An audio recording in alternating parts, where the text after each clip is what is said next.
Right, moving on, if President Trump goes through with his threat of Tuesday's energy infra and bridges bombing, the likely outcome would be that the Houthis completely join the war alongside the Islamic Republic. And that would widen the choking of key supply routes beyond the Hormuz. So far, the Gulf is witnessing a strike on the world's energy nerve centers. LNG hubs, mega refineries, and critical export routes have been hit, triggering a multi-layered global energy shock that could widen further if the war drags on and the Houthis join in. An attack on the world's largest LNG export hub, Qatar's Ras Laffan LNG complex, has already wiped out 17% of the country's LNG capacity. Qatar accounts for about 20 to 25% of global LNG supply. The economic cost goes just beyond the supply. Still, early estimates suggest $20 to $25 billion of annualized revenues are at risk. The Mina Abdullah and Al Ahmadi refineries in Kuwait supply about 800,000 billion barrels per day, and that is at risk.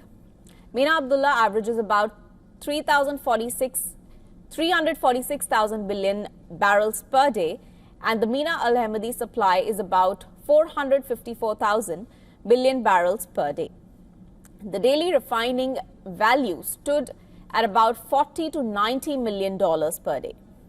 That is a conservative economic loss currently.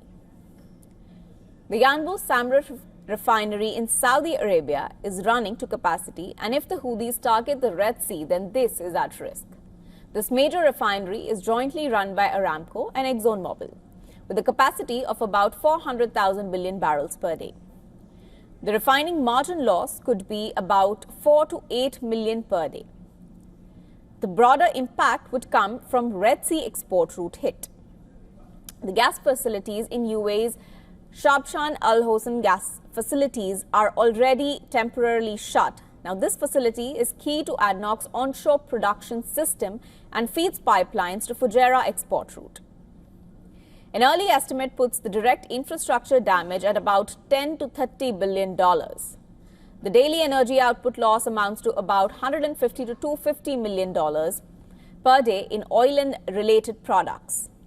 The immediate economic loss is pegged at $200 to $330 million per day. Now, the Houthis could disrupt global trade even further. The Red Sea shipping will be under attack after the Ukraine war.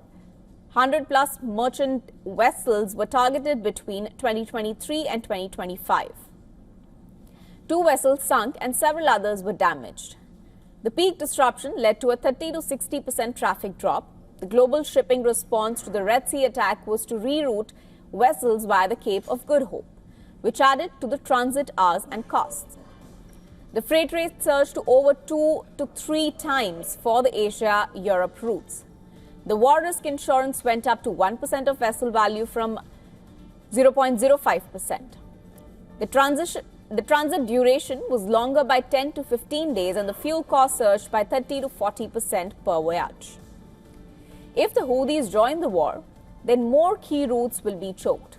There is a risk of a multiple maritime choke point. The Strait of Hormuz is already nearly shut, with only a trickle of ships passing through. This key sea route accounts for about 20% of global oil flows transit and critical for Gulf energy exports. The Strait of Malacca could be at risk as well. This route accounts for 21 to 23 million barrels per day of oil transit. The Strait of Malacca is the main route to China, Japan, South Korea, and Eastern Asian countries.